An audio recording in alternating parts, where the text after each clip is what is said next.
Here are a few ways to effectively use the fade entrance and exit animation. Number 1. Fade in with a hard out. This way looks really nice for lists and bullet points. Here are some shapes.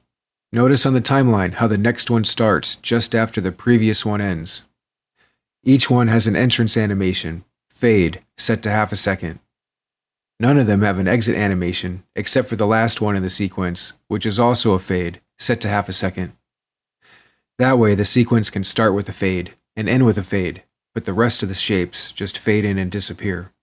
It'll look something like this.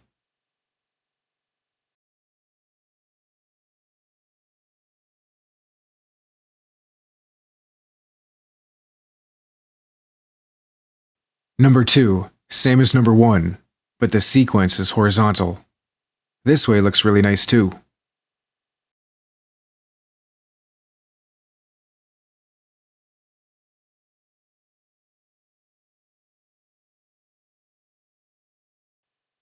Number 3, fade in, fade out. This one looks nice when on-screen objects are farther apart, or if they don't immediately come one after another. Each object has its own entrance and exit fade animation, set to half a second. Check it out.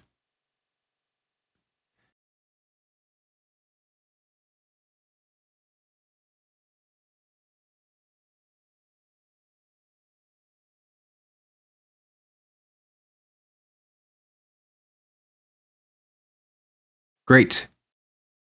Number 4, crossfade, version 1.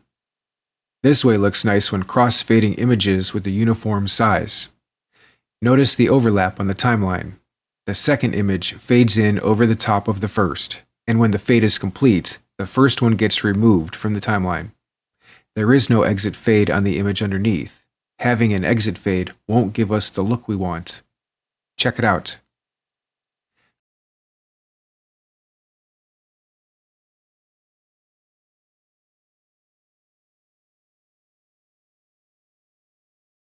Number 5, crossfade, version 2. This way looks nice when crossfading images that are transparent or vary in size. Notice the overlap on the timeline. As one image fades in, the other fades out at exactly the same time.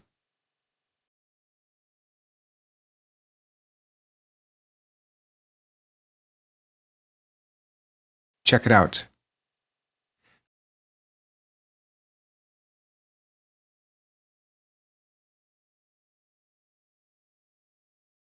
Here's a tip on setting up the timeline to get the perfect crossfade. You can drag the end of one object and snap it to the beginning of the next. Right-click on the object and select Timing. Adjust the duration by adding the same amount of time as the next object's entrance animation, in this case, a half second.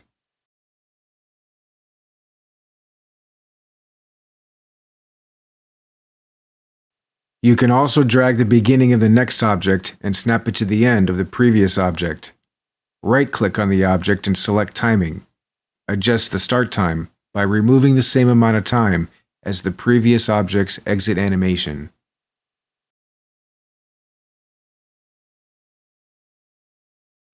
Great!